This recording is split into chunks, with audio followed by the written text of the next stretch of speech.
Um, That's kind of a joke because it's totally not easy. It is.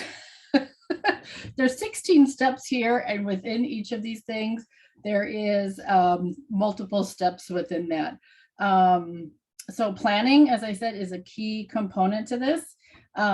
Any project application submitted to FEMA for any of these grant programs has to be identified in a plan, whether it's a state plan or county multi-jurisdictional plans. So typically in Minnesota, we do a county plan and all of the cities participate or are invited to participate.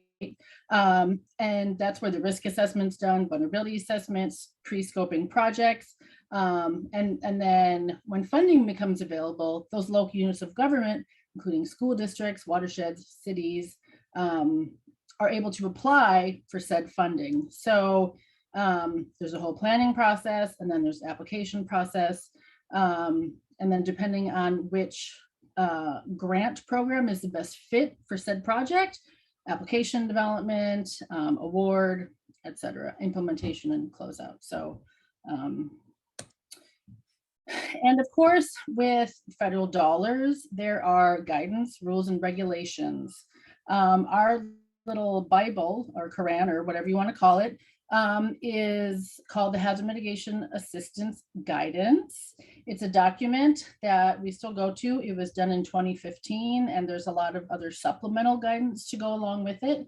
But it really lays out the basics of what is eligible, what's not eligible. I will talk about timelines. Cost share is traditionally 75% federal, 25% local. I say typically because in some instances, some jurisdictions may fall under need additional assistance. So it could be 80% federal, 20% local, and there's some criteria for that.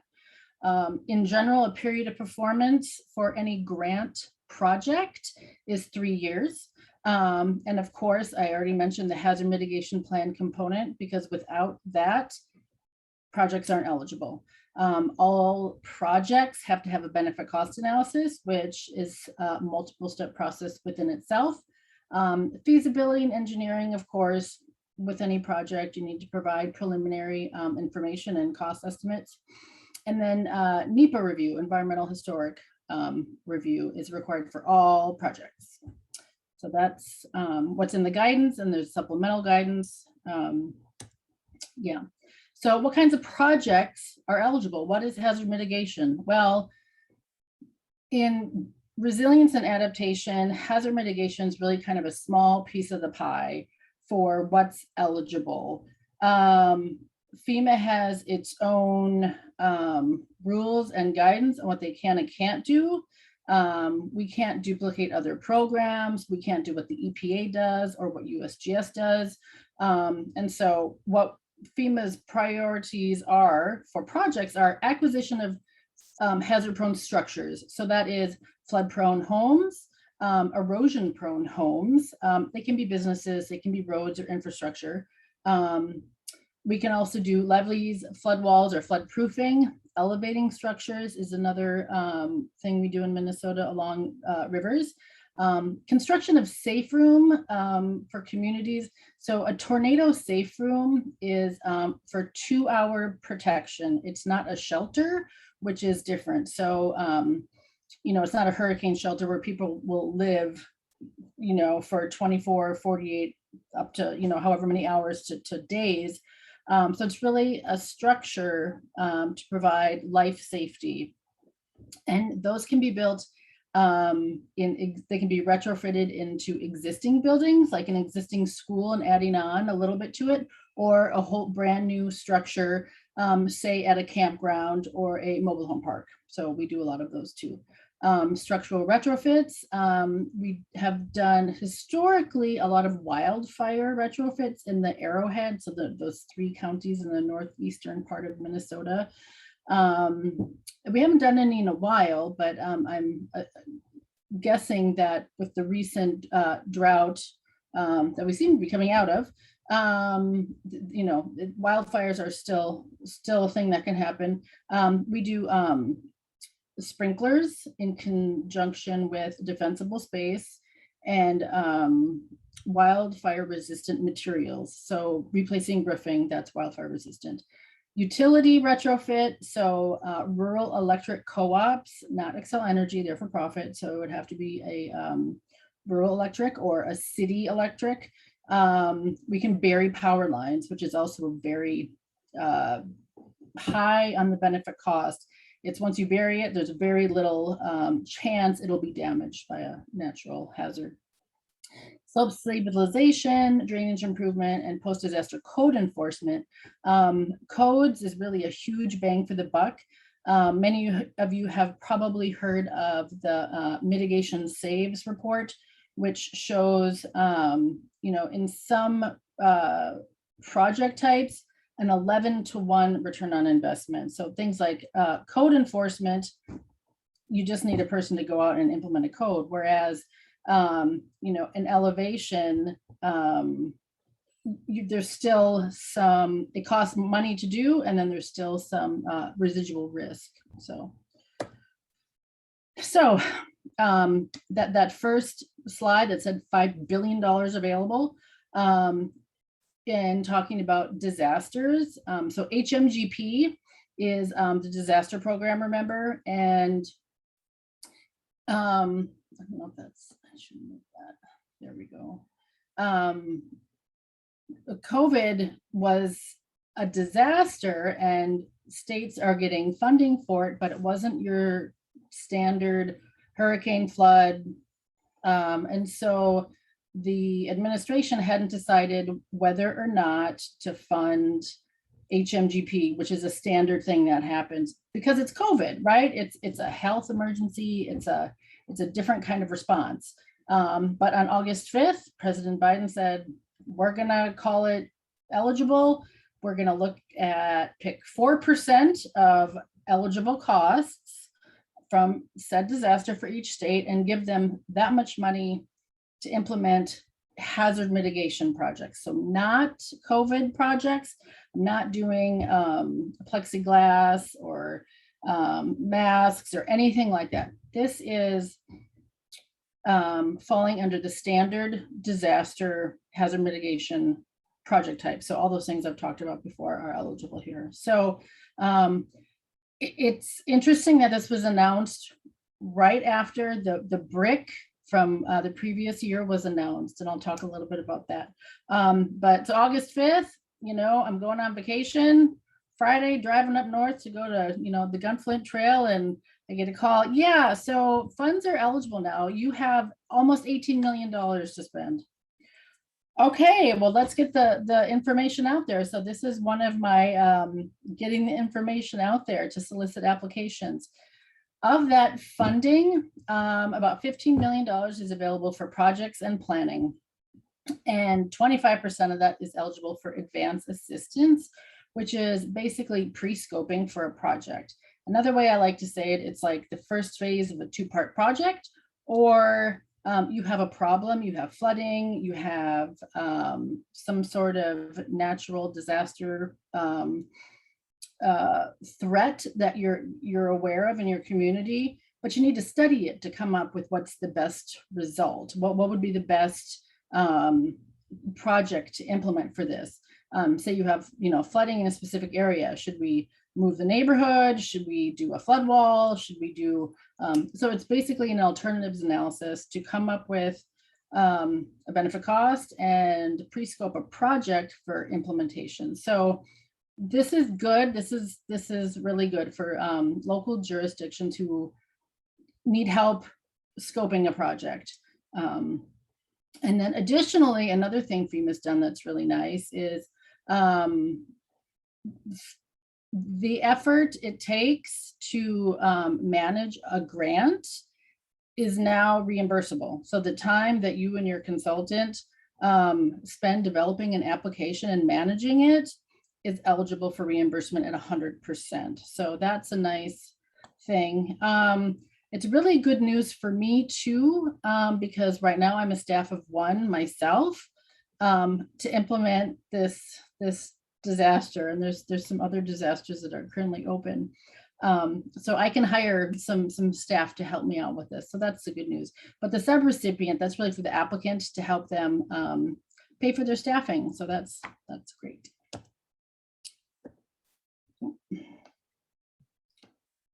There we go. So BRIC, what's BRIC? Well, building resilient infrastructures and communities. These are the priorities. Really, it's about mitigating risk to public infrastructure on a large scale. You know, FEMA knows that it's time to spend more money, throw money at stuff before the disaster happens versus after, because we're never catching up. We have had way too many billion-dollar disasters. So, you know, the return on investment is, you know, standard 4-to-1, 6-to-1, or 7-to-1 for specific project types. The more money and risk analysis and project prioritization we can put to make our communities more resilient and safer from the effects of natural hazards is the better for all of us, right? So incorporating nature-based solutions, this I'm sure resonates with you all, enhancing climate resilience and adaptation. And again, the adoption of building codes keeps coming up because big bang for the buck. BRIC also talks about community lifelines, which I can talk a little bit more. But there's a huge interest in equity too. As we know, Black and Brown communities are more negatively impacted by natural hazards, and health disasters, as we know now too. So prioritizing those types of projects is what BRIC's all about. So some of you may have heard grumblings. People were pissed that nothing got, like their projects didn't get funded for 2020 BRIC. And this is why. 568 project applications were submitted by city, states, governments, tribes, territories. Only 22 were selected. That is a lot of work done on behalf of local units of government, states, and for nothing in FEMA Region 5, the 6 states in FEMA Region 5, and multiple other regions were chosen. And this is just the competitive portion. So there was $500 million available, $3 billion in requests. Only 22 projects were selected. And you see the federal share is only 377 million. That's because each state got an allocation. We still get $600,000. This was 2020. And then tribes get a specific allocation. So that's why it doesn't equal 500 million. But in case you were wondering what the hubbub was about, well, only those states out of 50 states and tribes and territories got funding. So you can see why people were kind of shocked. And, you know, going back and revisiting that, they wanted big infrastructure projects. And these communities had big infrastructure projects ready to go. Additionally, I'll talk about the points and the ranking for qualitative and quantitative really played into why those projects were selected. But the changes from previous fiscal year to this fiscal year are in front of you on the screen there. So now there's $1 billion instead of 500 million. We now get $1 million per state for sure for eligible projects. We don't just get $1 million, we have to apply and it has to be eligible for that $1 million. And tribes, there's a total umbrella for 5 million for them. And then they also increased non-financial direct technical assistance, really to get at that equity for communities that don't have pre-scoped projects like in California. They're just replicating their existing programs for earthquake mitigation in apartment buildings and such. So they have standard projects they already do, and then they continue to implement them. So there's a lot of communities that don't have funding or expertise or anything. So really giving them non-financial direct technical assistance is what FEMA has done. The competition, they changed some stuff and included equity across multiple criteria. Instead of yes or no for building codes, they tiered it. Minnesota's in luck because we get all 20 points. We have a state building code. And then the BCGES, I forgot exactly what that stands for, but we get the points for that. I know my federal counterpart's on the line. He can type it in the chat if he's available and willing. So there's 230 points that changed. And with the results coming out, a lot of people had feedback for FEMA and they were able to include some of it. But I believe BRIC will continue to evolve and change as states and other groups have feedback for how we spend our taxpayer dollars. A new criteria is economically disadvantaged rural communities. So I'll talk a little bit about that too going forward. So the technical criteria, I'm just going to show you this one slide and talk a little bit about one of the criteria, but these are the criteria, the technical criteria. There's also qualitative criteria, which is the next slide. So infrastructure gets big points, mitigates one or more lifelines. So there's multiple lifelines, and that's a whole webinar in itself. Incorporating nature-based solutions gets 10 points, so that's good. Again, there's that building code adoption. BCGES is building code effectiveness grading schedule, so that's another 20 points.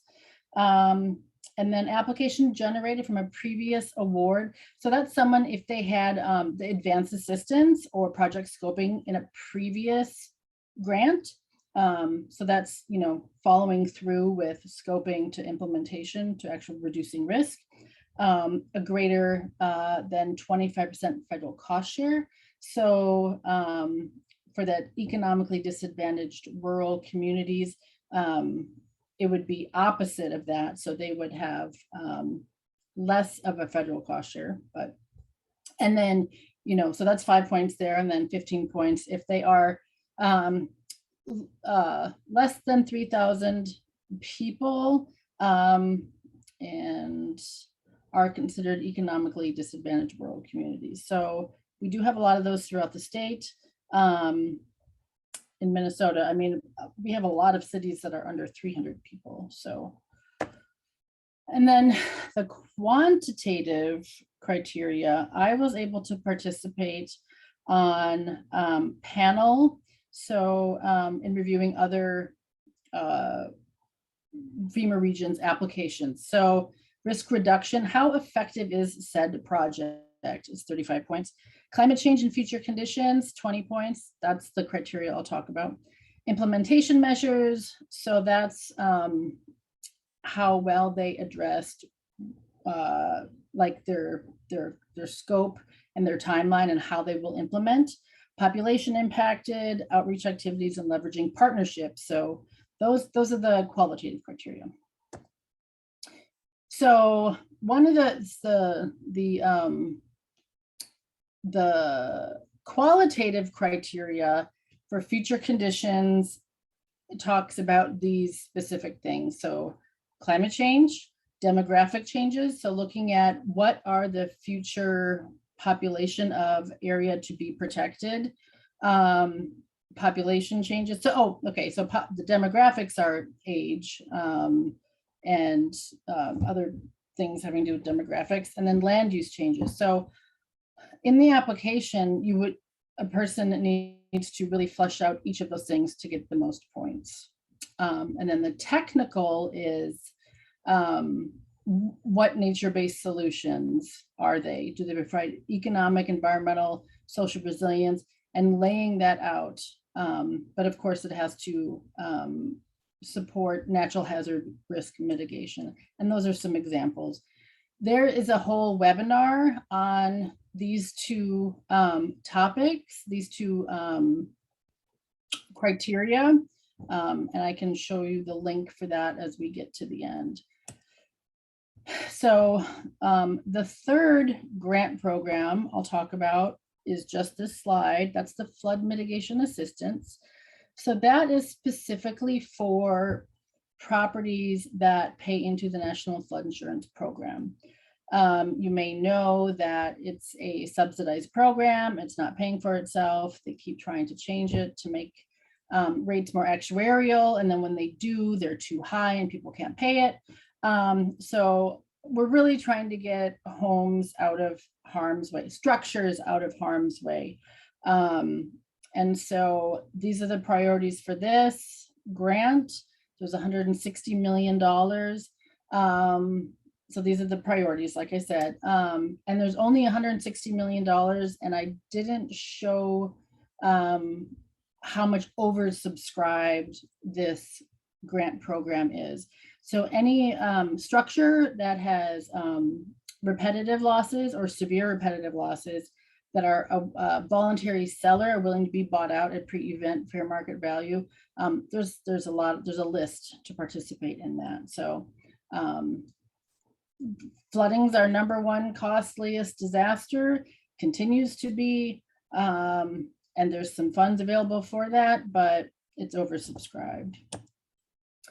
So how would you, or whatever city you live in, or your jurisdiction, let's say you work for a state agency, how do you find out about this? What's the process to apply? So my outreach is one thing. And typically I send out to my emergency management counterparts throughout the state. So that's city and county tribal emergency managers saying funds are available and having the priorities. For the HMGP, that's a state priority. For the non-disaster BRIC and FMA, that's the federal priority, but also I can prioritize the applications within that, but it's really the Fed's priorities on that. It's nationally competitive. Within the state, it's we have, the $15 million to apply to within the state versus the nationally competitive. Notice of interest is the first thing any of you all have to do. It's a one-pager. It just says your contact information, type of project, how much you think it'll cost, ballpark, where you'll get the 25% match, and then what page in your hazard mitigation plan is the project identified. So that's just to get you in the system, to get on my Excel spreadsheet of sending out information of trainings, application development trainings. FEMA Region 5 already offered one. There'll be another one on September 30th. I can send you that information. And then again, the benefit cost analysis. We'll offer a webinar on that and how to do that, depending on what type of project you're doing. FEMA's had a ton of trainings for BRIC and FMA already. And they use the FEMA Go system, which is a different application. So here's an interesting thing. The disaster grant, usually we have 12 months to submit applications to FEMA. With BRIC and FMA, only 4 months. And so that's a much shorter time. And so what's in an application? Well, it's your standard federal application. It needs all of those things there, including EHP review, etc. So once you apply to HMGP, you work with me, and then I work with the feds. And once your application is approved, then it can be awarded. It's continuous flow of information between the state and FEMA and the local unit of government. With BRIC and FMA, you apply and then you wait for 9 months, and then you find out if you were selected or not. And if you're selected for further review, then more information may be required. So those are just some of the similarities and differences in the process. FEMA's website is comprehensive. This was trying to pack a lot of information into giving you just a sketch, just an outline of what's available and what's eligible. But for more information, there is the webinar series. There's the NOFOs themselves are multiple pages long. And the FEMA, the website's really great. It has, you know, before you apply, when you apply, after you apply, all sorts of information is available, and they have webinars. You can ask questions. Previous webinars have been recorded. You can watch those. So there is a ton of resources out there. And then the state resource is me. You have my email, I think, and if you don't, I can put it in the chat when I'm done here. But the notice of interest deadline for all these grant programs is October 1st. The application deadlines for HMGP is July 1st, and then for BRIC is December 1st. So that being said, because I'm a staff of one, I'm prioritizing the HMGP because it's not competitive with other states. It's the state's money and the state's priority to follow through. We may be able to submit a BRIC application or not, depending on if I can hire another person or not. But with nearly, you know, $15 million, that's a lot of projects to manage, to help develop and submit. I have a feeling we'll have the money spent a lot earlier than July 1st, just because it was announced on August 5th, and I already have quite a few applications in the hopper. So that's the good news. And then, you know, BRIC will always be there. It used to be the pre-disaster mitigation grant program, and it has evolved into BRIC. So with all of that funding for management costs, I do plan to hire more staff and train them for future applications for BRIC. So even if you don't apply this go round, there's always the future.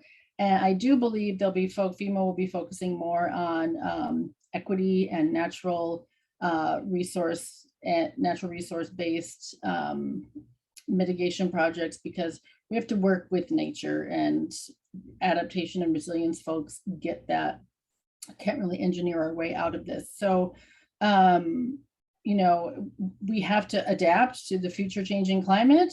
The good news is, you know, the state legislature funded money for downscale climate data, so we can even have some really good information for benefit costs, looking at, you know, what's the increased rainfall going to be here. You know, we could do some advanced assistance, stormwater flooding projects.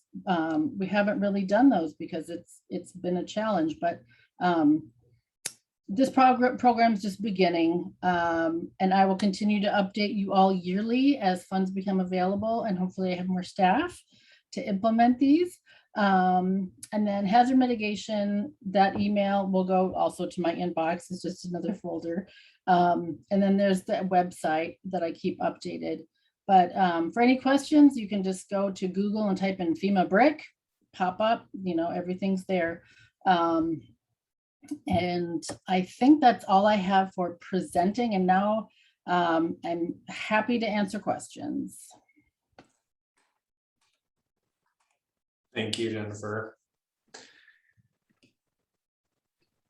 Susie, would you like to do questions, or would you like me to go ahead and do those? Fine with either one. We had a couple come into the chat and a couple come into the Q&A. I'll go ahead and let Joel take care of this for now. I've got some of my own questions as well if we have time at the end.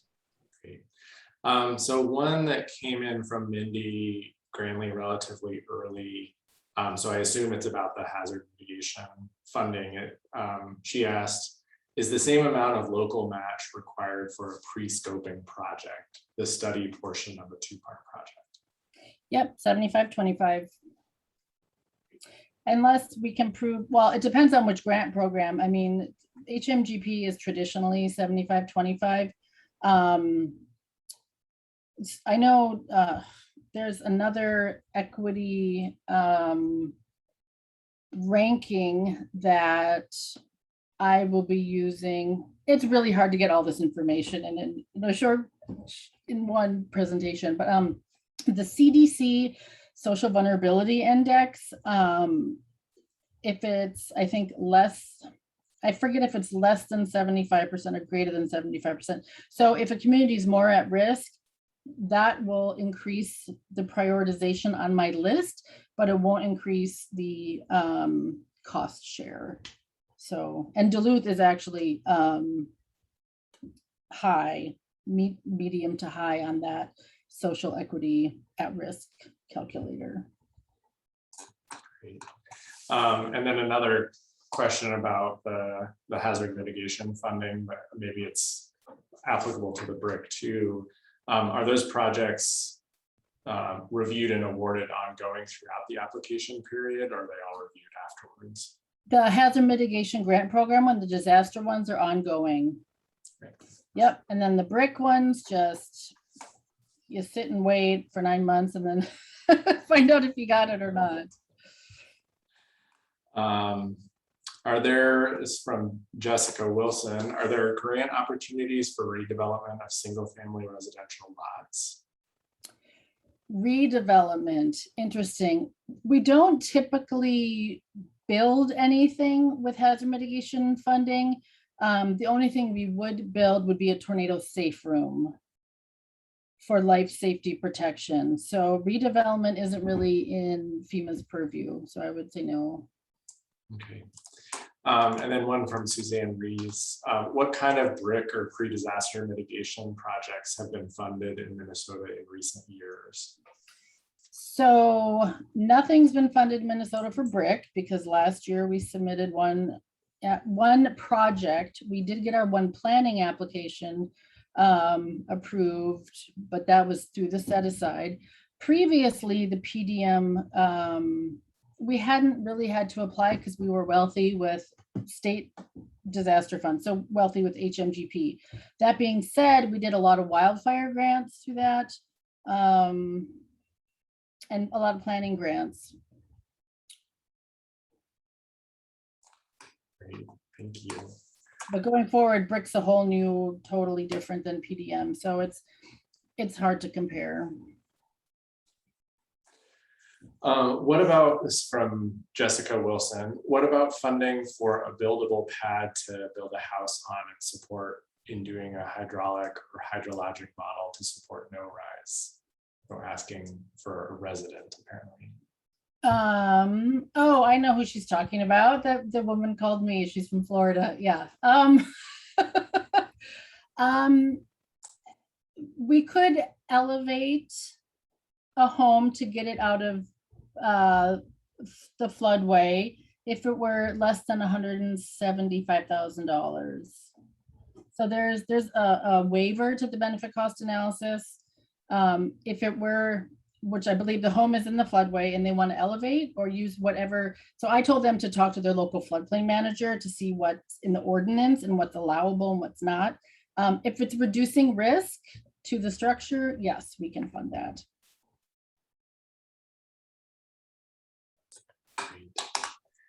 Susie, do you want to start to ask your questions? Sure, I just had a couple, and if you think of other questions, please put them in the Q&A box. We have plenty of time to answer them. So let me see. I wrote a couple down as we were going, and sometimes I need to reread them in order to understand the context of when I wrote it down. So what would be your number one tip for somebody looking to apply to either of these funding sources, either the BRIC funding or the state funding? Number one tip to have a successful application? Well, contact me, call me or email me to see if it's eligible. Another tip would be to look at their county hazard mitigation plan. If they're a local unit of government, if they're a state agency or something, to look at the state plan. So we included climate adaptation recommendations in the state plan. So there's a lot included there that we could work together to fund.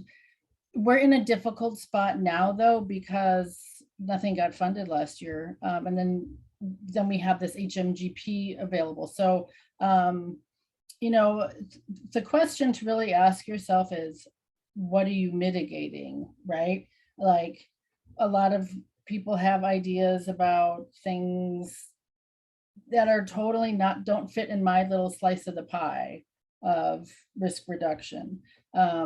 So I think, you know, reaching out, I mean, or doing your own research. I mean, if it's a complicated question, I may have seen it before, but if it's a standard question, the results are probably just on the FEMA website, whether it's eligible or not.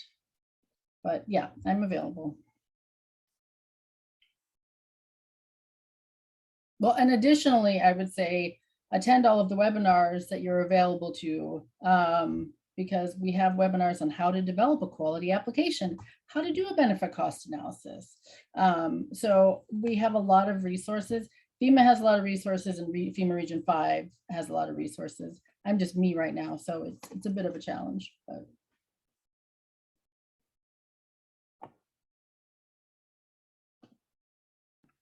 So we had a couple of other questions come in while you were answering that one. Joel, I saw you were typing an answer to the first one. Did you want to comment on that, or was that a glitch of the Zoom?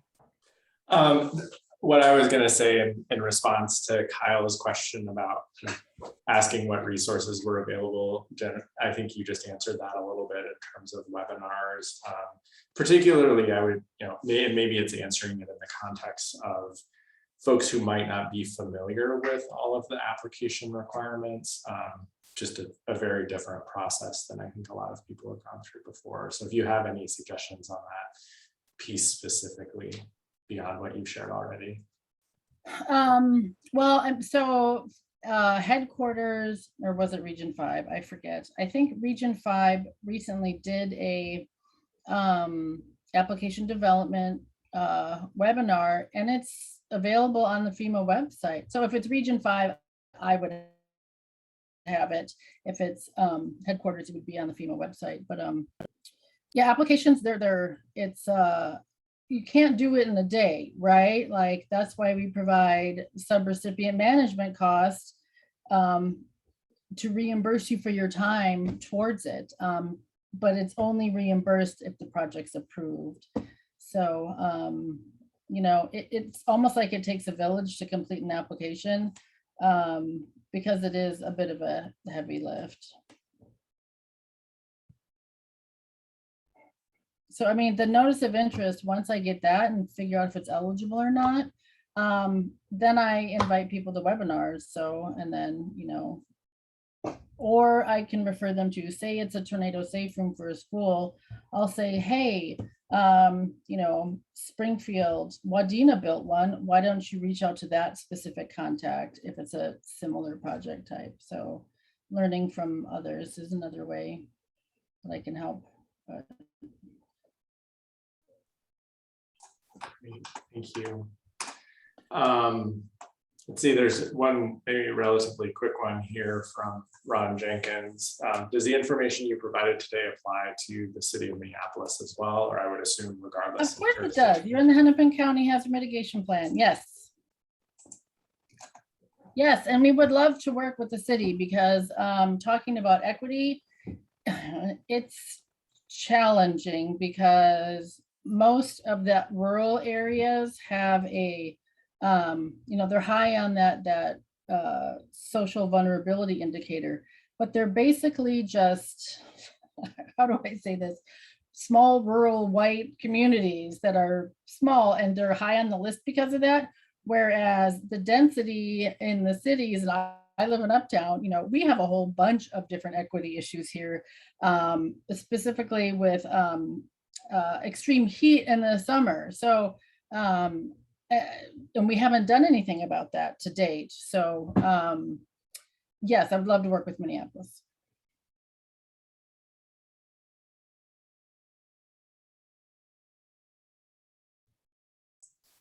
This one that it seems to be kind of a little bit larger than just the funding opportunities, but a question from Travis asking about existing, or commenting about how the existing modeling is older, doesn't incorporate Atlas 14 precip assumptions, and that there are areas that aren't identified as floodplains or floodways, but clearly flood based on climate conditions. What opportunities are there to have FEMA flood areas restudied to incorporate some of these areas of deficiency? So that would, I mean, we all know that the floodplains are out of date, the mapping is out of date, and they're updating as much as they can, but they don't look at projecting, right? So we would have to study a specific area with a specific problem, like an infrastructure problem that's due to repetitive flooding or future flooding. And then we could study that specific area to come up with better available data than what's currently available, but it would have to be tied to a specific implementation project and reduced risk. So can't just study something to study it. We need to study it for a future implementation to reduce risk.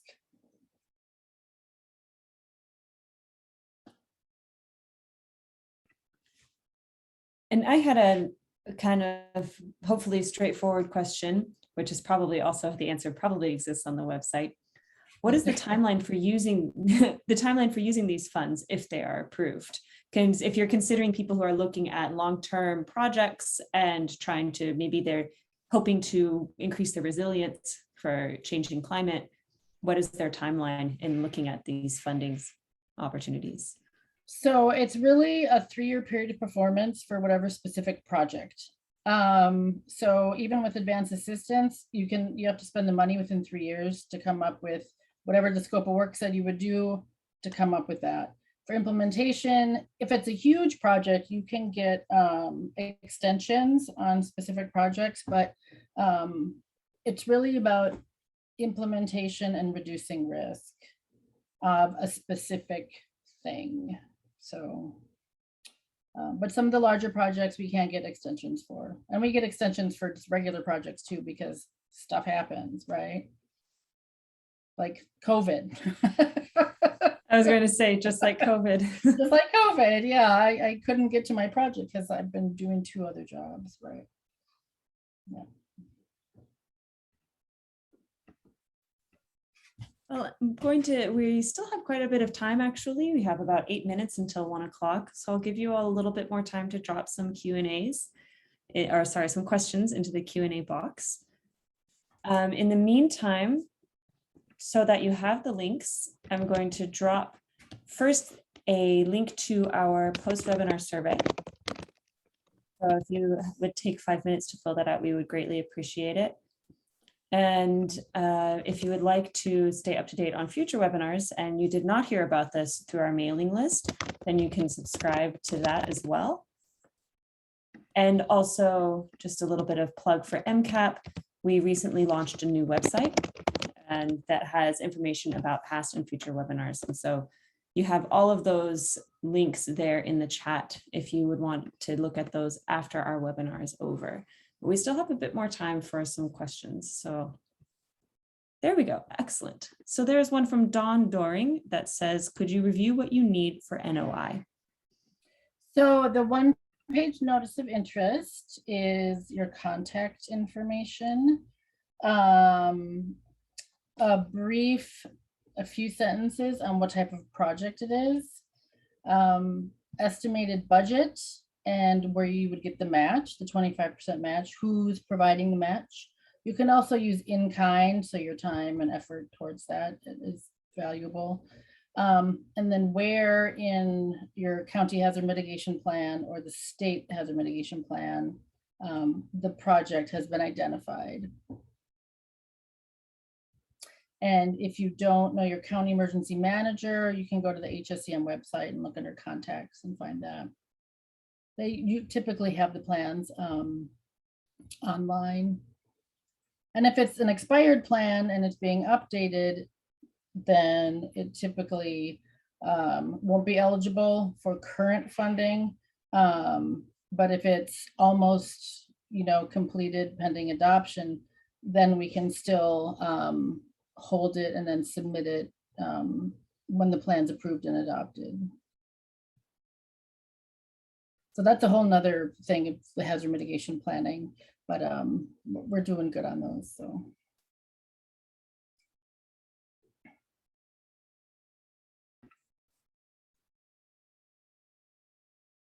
Right, great. Well, I think unless we have another question pop up in the next couple of minutes, then we'll give people an extra 5 minutes into their day that they hadn't originally planned on. Thank you, Jen, so much for being with us today and for sharing all this information. And would you be able to drop your email into the chat box really quick so that people can contact you if they have questions? Yes. I think you should have access to that.